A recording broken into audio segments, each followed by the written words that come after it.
The ffôn diwn yma? Ffôn yma. Ffôn diwn yma.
Bore da, croeso'r gwasanaeth y bore yma.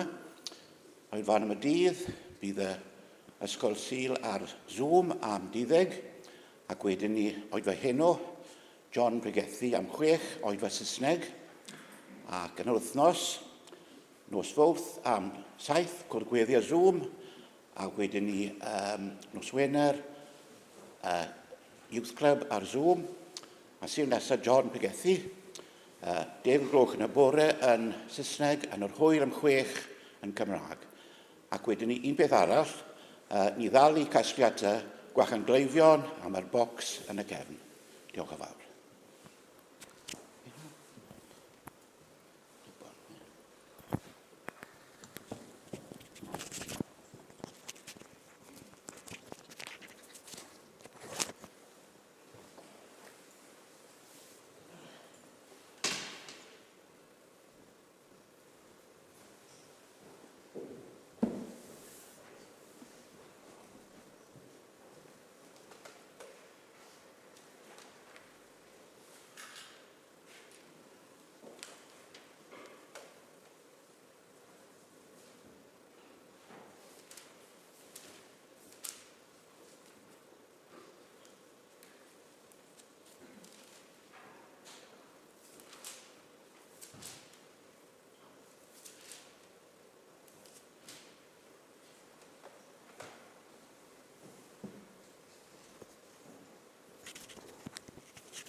Salm 34, un harwen i addoli nawr.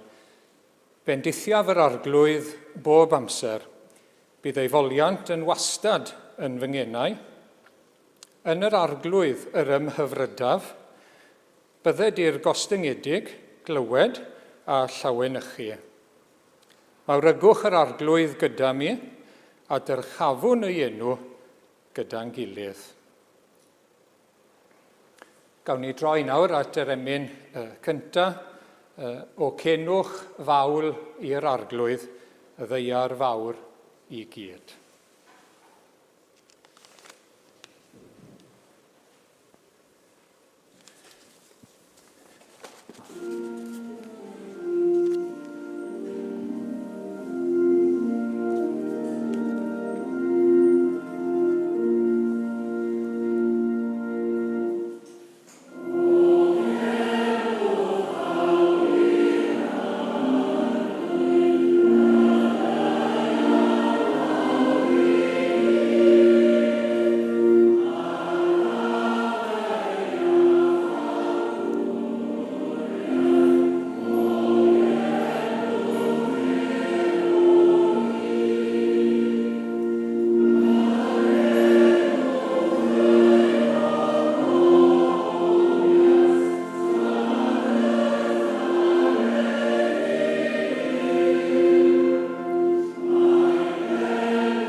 Mae'r darlleniad y bore yma yn dod eto o'r salmau, Salm 20, Psalm 20. Bydded i'r arglwydd dy ateb yn nydd cyfyngder, ac i enw Duw Jacob dy amddiffyn. Bydded iddo anfon cymorth i ti o'r cysegr, ath gynnal o Sion. Bydded iddo gofio dy holl o ffrymau, ac edrych yn ffafriol ar dy boeth o ffrymau. Bydded iddo roi i ti dy ddymuniad, a chyflawni dy holl gynlluniau. Bydded i ni orfoleddu yn dy waredigaeth, a chodi banerau yn enw ein Duw. Bydded i'r arglwydd roi i ti'r cyfan a ddeisyfu. Y nawr fe wn fod yr arglwydd yn gwaredu ei eneiniog, y mae'n ei ateb o'i nefoedd sanctaidd, trwy waredu nerthol a'i ddeheulaw. Ymffrostia rhai mewn cerbydau ac eraill mewn meirch, ond fe ymffrostiwn ni yn enw'r arglwydd ein Duw. Y maent hwy yn crynu ac yn syrthio, ond yr ydym ni'n codi ac yn sefyll i fyny. O arglwydd gwareda'r brenin, ateb ni pan fyddwn yn galw. Gyn ni'n diolch i'r arglwydd am ei air sanctaidd, yn gweddio ei fendith ar y gair i ni y bore yma. Gawn ni droi at yr arglwydd mewn gweddi nawr te, gyda'n gilydd, gawn ni weddio. Diolch o yn enw ac yn heiddiant ac yng nghyfiawnder yr arglwydd Iesu Grist. Diolch bod ni'n cael dod ar ddydd yr arglwydd, y dydd cyntaf o'r wythnos, dydd i ni'n dathlu bod ein ceidwad ni yn fyw. A diolch bod gyda ni Dduw byw, y gwir arbywiol Dduw, yn wir ffynhonnell ein bywyd ni, ein bywyd naturiol a'n bywyd tragwyddol. O arglwydd, ohono ti mae bywyd yn dod, ac yno ti yma gwir fywyd, ac i ni'n daddoli ti. Ac yn diolch i ti arglwydd bod ni'n cael nesau ato ti, a dweud mai ti yw ein Duw ni, a'n tad yn y nef, trwy yr arglwydd Iesu Grist. Ac o arglwydd i ni'n diolch dy fod ti'n dduw mawr iawn, dy fod ti'n dduw dyrchafedig yn uchel iawn yn y nef, mewn gogoniant. Dwi ti ddim yn newid, wyt ti'r un o hyd, ddoi, heddiw ac yn dragywydd. Yr un yn dy allu mawr, yr un yn dy nerth, yr un yn dy ddoethineb, yr un yn bresennol ym mhob man, yr un mewn trigaredd a gras. O, i ni'n diolch, ac i ni yn daddoli di arglwydd, ac i ni'n diolch i ti am ein cynnal a'n cadw ni, fel ein crewr ni. Diolch eto am bob gras tymhorol o arglwydd yn yr wythnos sydd wedi mynd. Diolch am fwyd a dillad a phob cynhaliaeth i ni'n cael. I ni diolch i ti. Diolch am bob mesur o iechyd arglwydd ac i ni'n cofio am y rhai sydd ddim yn dda, rhai sydd mewn gwendid a llesgedd o'n plith ni arglwydd, ac i ni'n gofyn i ti nerthu nhw a'i cynnal nhw arglwydd, ac i ni'n dymuno i achad iddyn nhw yn enw Iesu Grist. Ac o arglwydd i ni'n diolch bod rhyddid i addoli yn ein gwlad ni o hyd, ac i ni'n gweddio dros arweinwyr y gwledydd o arglwydd, ac i ni'n gweddio dros ein gwlad ni. Y bydd na ryddid i addoli i fyw bywyd tawel a diwiol. Ac i ni'n gweddio y bydd hynny yn para yn ein gwlad ni. Ac ni'n gweddio dros frodyr a chwiorydd i ni mewn gwledydd lle does dim rhyddid fel yna o arglwydd. I ni'n meddwl am Gogledd Corea, i ni'n meddwl am Pakistan ac India, gymaint o wledydd eraill yn Affrica, ac i ni'n gofyn i ti gynnal eto Cristnogion sy'n dioddau yn y mannau hynny. Bendithia nhw arglwydd a nertha nhw. Ac o arglwydd nertha ni hefyd, yn ein dyddiau ni. Diolch o arglwydd nawr bod ni'n gallu dynabod i fel ein Duw a'n tad trwy Iesu Grist. Oherwydd ti yw ein gwaredwr ni. Ni'n diolch am yr efengil o arglwydd. Diolch dy fod ti wedi meddwl, wedi cynllunio cyn creu y byd, i gael teyrnas, i gael creadigaeth newydd, i gael pobl newydd yn bobl i ti.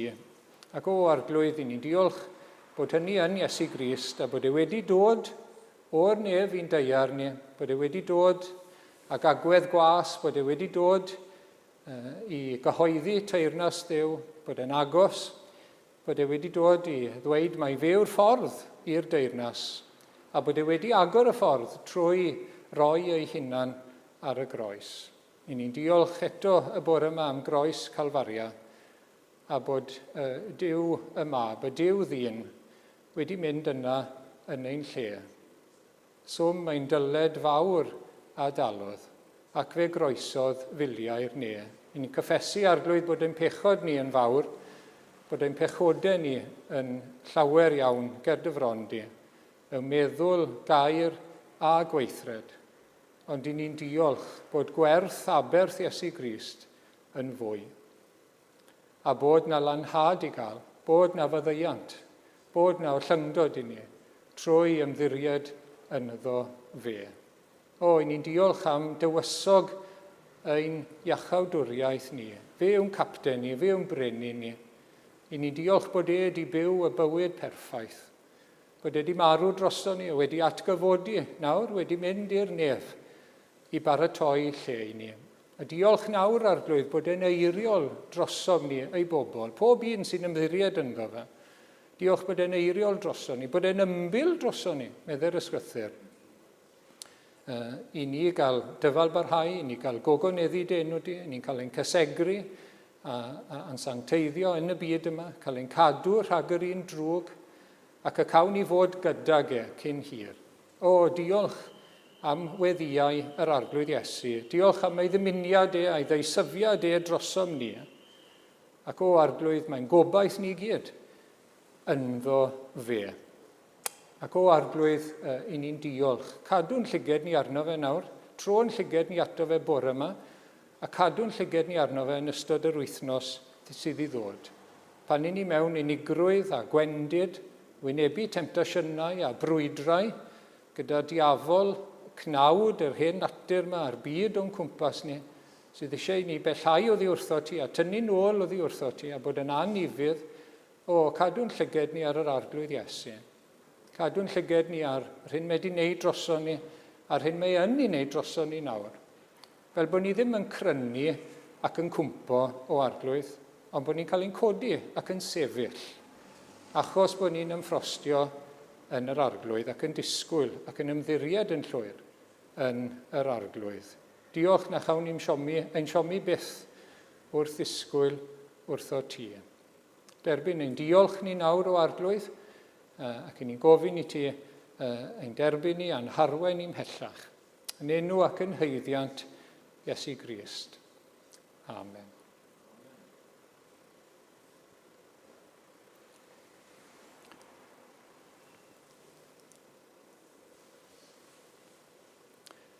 Wel, nawr te, dwi eisiau dangos sleid i chi bore yma, os gallwn ni gael e. Gornest bocso enwog iawn, very famous boxing battle, for those who are interested, I suppose. 1951, Jersey Joe Dempsey a Rocky Marciano. Okay? Jersey Joe Dempsey, smooth iawn, slick iawn, cyflym iawn, very smooth, fast and slick in his style. Rocky Marciano, a bit clumsy, but strong, yn gryf iawn, ond clumsy yn ei ffordd, yn ei style, lot o style gyda fe.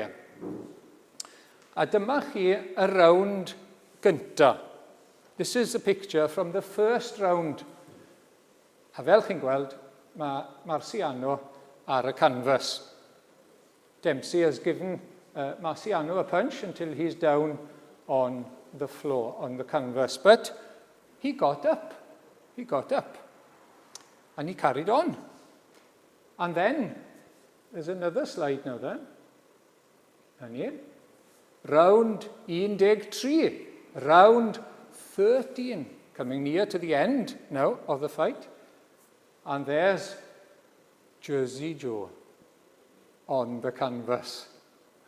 Marciano caught him with the right, apparently, and he fell to the ropes and then in a lump on the canvas. And he was counted out. Count of 10, he was counted out. Ac yn y salm sydd gyda ni heddi, mae'n sôn am bobl sy'n trystio yn yr arglwydd a pobl sy'n trystio mewn dynion, yn un hunain a pethau sydd gyda ni. In the psalm today, there's a mention towards the end of people who, some boast in what man can do, in chariots and horses. That was when they went to battle. What we've got, what we can do. But others trust in the Lord. And what it says is, those who trust in themselves or in what man can do, what humans can do, are like Jersey Joe Dempsey. In the end, they'll shake and fall. Ond mae rhai sy'n ymddiried yn yr arglwydd, those who trust in the Lord, are like Rocky Marciano. Yes, they may fall, but they get up. And in the end, they'll be standing. They'll be standing strong. A mae'n neges hyfryd i ni, a mae'n rhan o'r salm sydd gyda ni y bore yma. Diolch.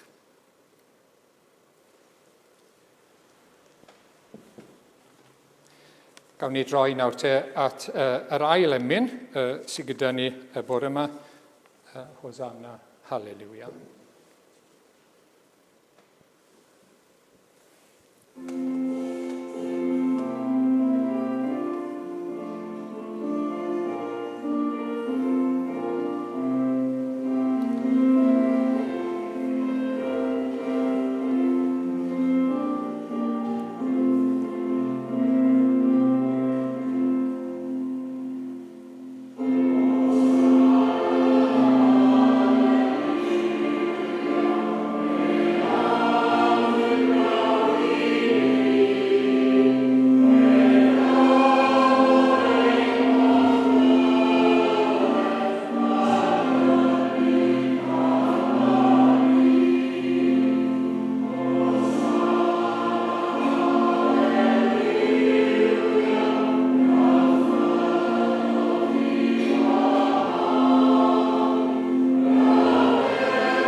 Wel, ni'n troi nawr te at Salm 20, ac oedden ni'n darllen, fel ni'n darllen trwy'r salmau, gyda'r cynllun darllen, ac oedd hwn salm yma yn ddiweddar, ac mae rai fi wedi bod fi wedi cael bendith, a gobeithio bydd e'n bendith i ni wrth edrych arni y bore yma nawr.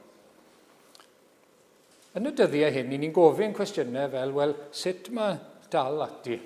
Sut mae dal i fynd? Sut mae dal i fynd fel Cristnogion, heb sôn am bobl eraill, ond ni nawr fel credinwyr. I ni'n cael ein bwrw i lawr, fel glwson ni yn y darlun yna, ac i ni mewn brwydr, wrth gwrs, fel credinwyr. Ac i ni'n gallu profi unigrwydd fel pawb arall yn y dyddiau hyn, ond i ni wynebu temptasiynau hefyd. temptasiynau yn y frwydr ysbrydol i droi oddi wrth yr arglwydd, i dynnu nôl oddi wrtho fe, i dynnu'n llyged oddi wrtho fe. I ni'n blino, i ni'n gallu diffygio, ond i ni, ac i ni'n gallu syrthio ar y degau. Ac dyma fel mai y bywyd Cristnogol nawr, o ddydd i ddydd.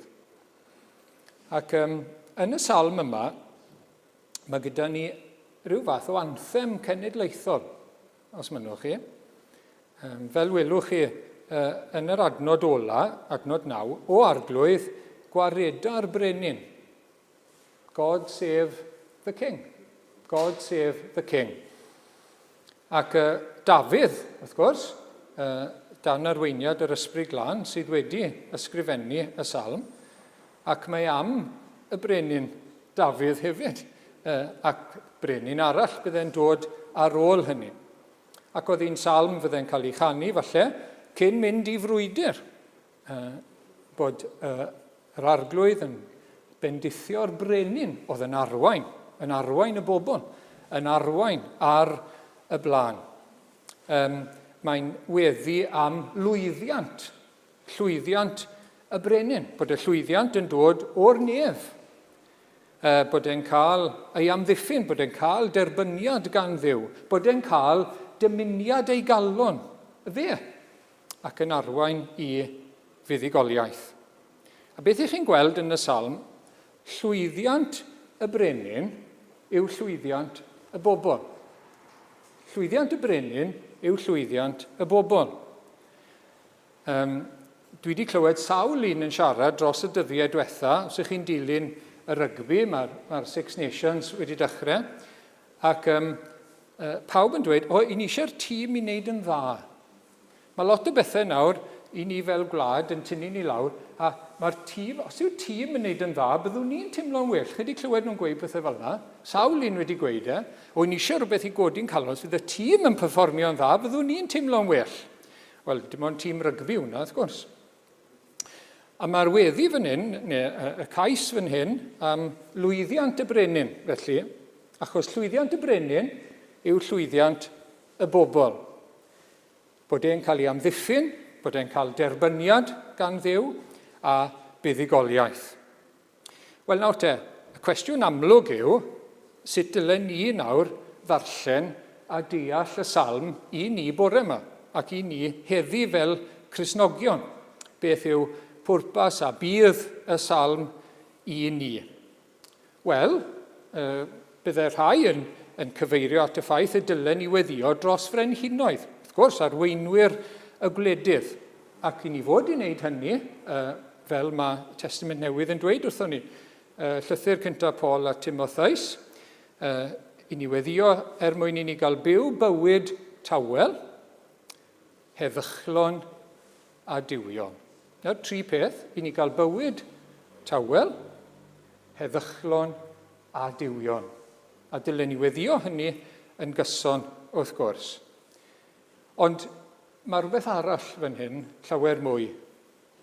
Achos oedd brenin Israel nawr, yn arbennig, i ni gweld gyda Dafydd, dwedwch, yn gysgod o'r brenin oedd i ddod.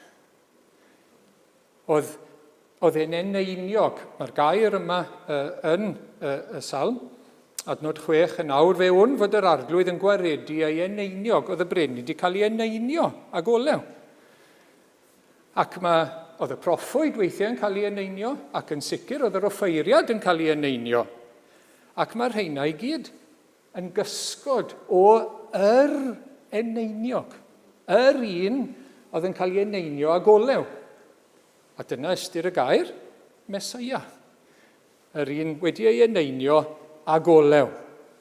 Ac felly, mae'r brenin fan hyn, Dafydd wrth gwrs, yn gysgod o'r arglwydd Iesu Grist. Ac fe yw ein brenin ni. Fe yw ein brenin ni heddi. Fe yw tywysog ein achubiaeth ni. Fe yw'r un i ni'n edrych ato, ac i ni'n ymddiried yn llwyr ynddo fe. Fe yw'r un i ni eisiau ei lwyddiant Ei lwyddiant yw ein llwyddiant ni. Ei amddiffyn yw ein hamddiffyn ni. Ei fuddugoliaeth yw ein buddugoliaeth ni. Ac o edrych ar y salm fel yna, mae'n gallu bod yn help mawr i ni, wy'n credu, yn ein bywyd Cristnogol ni. Mae'r arglwydd Iesu wedi cael ei ddewis yn rhagwyddoldeb. Chi'n cofio pan oedd y brenhinoedd yn cael ei dewis, wedi ar y dechrau, Duw oedd yn dewis. Duw oedd yn dewis y brenin. Wel, mae'r arglwydd Iesu wedi cael ei ddewis cyn creu y byd. Wedi cael ei neilltuo. Duw y mab. I ddod yn waredwr, i ddod yn geidwad, i ddod yn frenin ac yn dywysog i ni. Ac wedyn ni, pan ddath i'r byd, mi gafodd ei eneinio. Oedd y brenin yn cael ei ddewis gan Dduw, ac wedyn oedd e'n cael ei eneinio. A pan ddath Iesu Grist, mi gafodd ei eneinio yn y bedydd. A'r ysbryd glân. Dath yr ysbryd glân i lawr arno fe. Y tu hwnt i fesur. Dim ond darlun, wrth gwrs, pictiwr bach yw'r eneinio a golew o'r ysbryd glân yn eneinio y brenin. Gafodd ei roi, naill ochr ei ddewis yn rhagwyddoldeb, Duw oedd hwnna, Duw y mab yn cael ei ddewis, ac wedi pan ddath fel dyn, gafodd ei eneinio ar ysbryd glân. I fod yn frenin yw bobl Ac oedd y brenin, wrth gwrs, yn cael ei ddewis mwyn amddiffyn y bobl. Concro ei gelynion nhw, ei harwain nhw, ei diogelu nhw, ei porthu nhw. A dyma fe ein brenin ni. Mae wedi dod i goncro ein gelynion mwyaf ni. A mae'n bwysig bod ni yn cofio wastod pwy yw'n gelynion mwyaf. Mwyaf peryglus, mwyaf bygythiol. Wel, Satan, y gwrthwynebydd, na beth yw enw Satan, yr opponent. Fe sydd eisiau ein damnio ni, yn condemnio ni i golled tragwyddol. Marwolaeth sy'n dod yn sgil pechod, marwolaeth yn ysbrydol, yn ein pellhau o ddi wrth Dduw, a marwolaeth tragwyddol, marwolaeth corfforol. Mae gyd wedi dod oherwydd pechod, a mae'n ffaith yn ein bywyd ni, a mae'n elyn, wrth gwrs. Ac mae uffern yn elyn. Canlyniad pechod. Cosb y pen draw pechod yw cosb tragwyddol. Mae'n rhywbeth ofnadwy, a mae'n elyn. A mae'r arglwydd Iesu wedi dod i goncro ein gelynion ni. A mae wedi wneud hynny ar y groes. A mae wedi dod i'n hamddiffyn ni nawr ac i'n cadw ni. A'i lwyddiant yw ein llwyddiant ni. A'i allu fe yw ein gobaith ni. Os dim gallu gyda ni i wynebu'r gelynion yma, hebddo fe.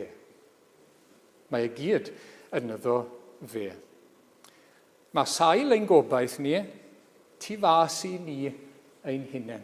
Mae'n mor bwysig, tu fas i ni'n hunain, ond nid yn rwle tu fas i ni'n hunain, ond yn yr arglwydd Iesu. Ffaith bod wedi dod, yr hyn mae wedi wneud, ei aberth, ei atgyfodiad, ei ddyrchafiad i'r nef, y ffaith fod e nawr yn eiriol ac yn ymbil troson ni, a bod e'n mynd i ddod nôl eto.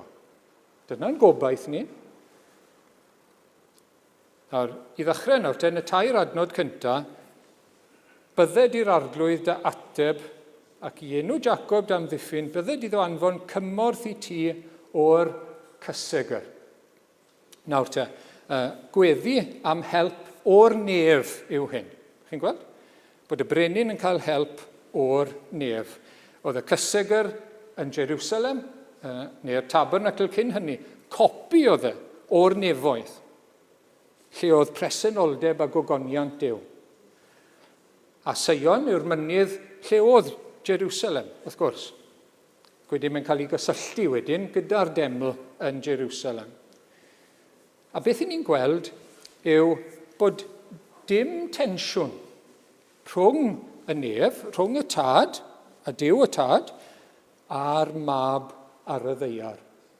Mae rhai pobl yn dweud wrtho i, os chi wedi clywed wel, wy'n gallu meddwl yn iawn, yn gynnes am yr arglwydd Iesu, am Iesu, ond am y tad, dwi ddim yn siŵr, am ddiw y tad, dyw e ddim yr un peth.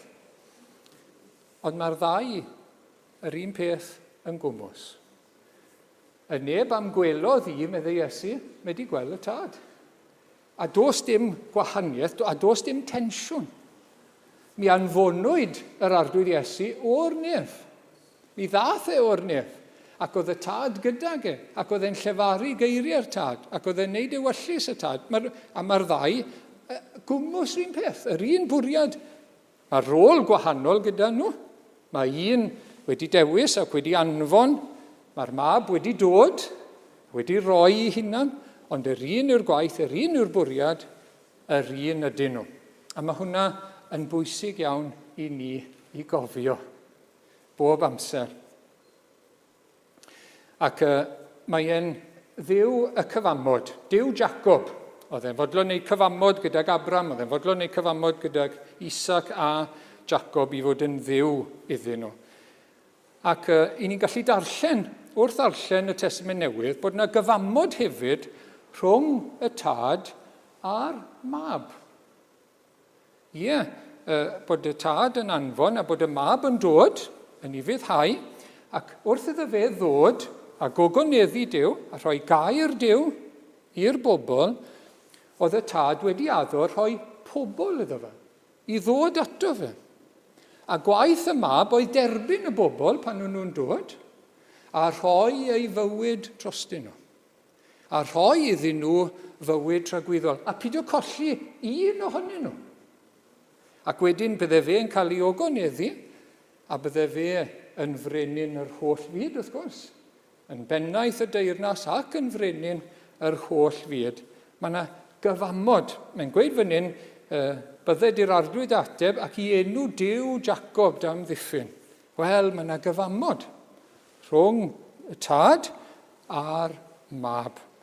A trwy Iesu Grist, wrth gwrs, wedyn ni'n dod i gyfamod gyda Duw. I ni'n dod i berthynas o gariad, fel cyfamod priodas na chaiff ei dorri beth. Ac wedyn, i ni'n gallu gweld fel gafodd Iesu Grist gymorth o'r nef. Gafodd ei eneinio ar ysbryd glân. Y tu hwnt i fesur, fel o'n i'n sôn yn y bedydd. Wedyn mi dda llais o'r nef. Mwy nag unwaith, hwn yw fy annwyl fab. Nawr oedd e'n llais i'r rhai oedd yn bresennol, ond oedd e hefyd yn lais i'r mab. Hwn yw fy annwyl fab. Yn yr hwn yn boddlonwyd, dwi wrth y modd ynddo fe. Chi'n gweld, mae'n dystiolaeth i'r rhai oedd yn bresennol, a mae'n dystiolaeth i'r mab ei hunan. Mae'n cael cymorth, mae'n cael cadarnhad y nef, y tad yn y nef. Ac mi gafodd e eiriau i lefaru. Oedd Iesu'n dweud o hyd ac o hyd, nid yn eiriau fi yn hunan, o'n feddwl, na, beth mae'r tad yn rhoi, dwi'n dweud.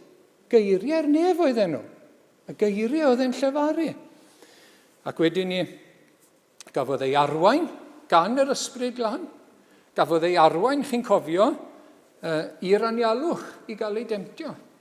A gafodd ei arwain ar hyd y daith i Galfaria.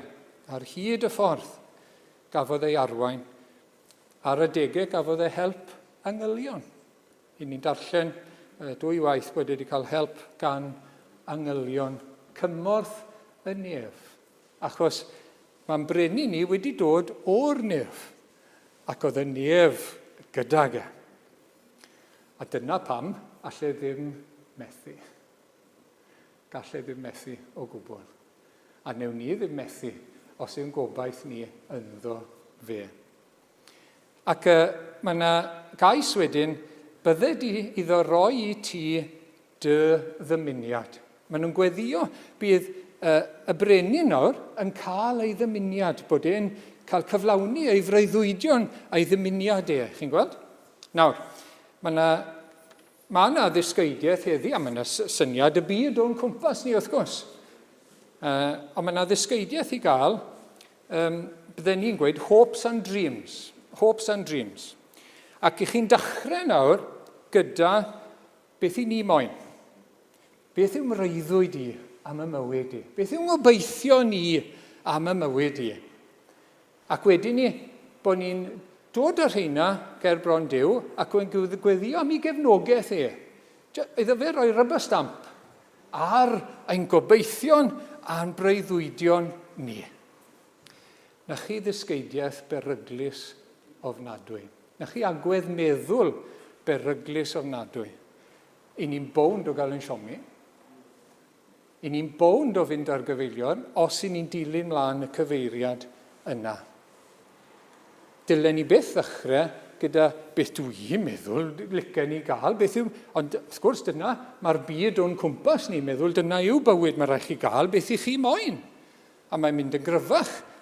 Beth bynnag chi moyn, mae rhaid chi gael, a dyle pobl eraill gadarnhau beth i chi moyn. A ffyrm, llwch chi'n angytuno, neu dweud beth am ystyried hyn neu'r llall, no na, rhaid chi gael beth chi moyn. Dyma beth mae Salm 37 yn dweud wrthon ni, ac adnod 4. Mae hon yn adnod hyfryd iawn. Dyma ni, diolch yn fawr.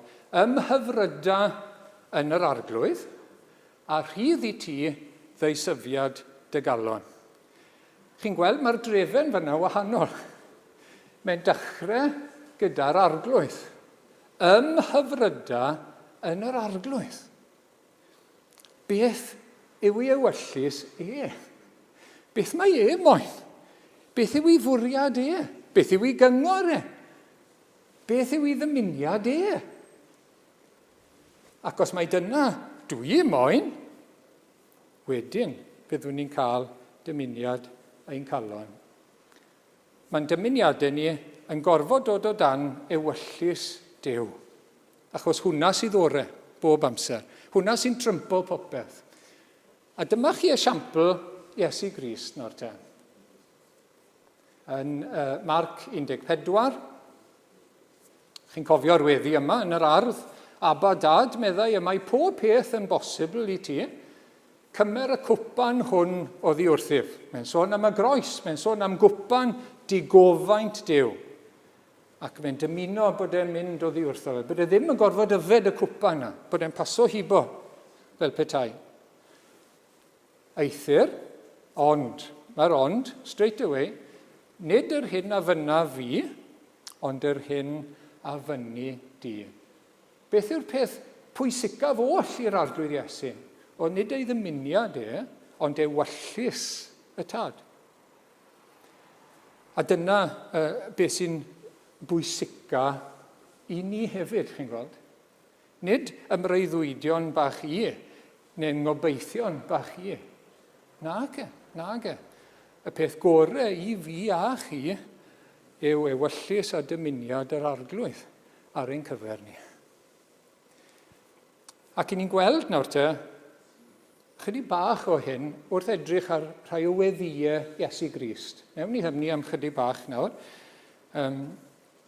Ioan 12 nesaf te.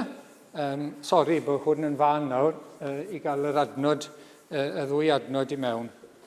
Unwaith eto, mae'n nesau at amser mynd i'r groes. Yn awr y mae fenaid mewn cynnwrf, beth a ddywedaf, o dad gwared fi rhag yr awr hon, ar beth tebyg eto. A llai gael yngwared ohono fe? Na, i'r diben hwn y deithim i'r awr hon. O dad, gogonedda dy enw.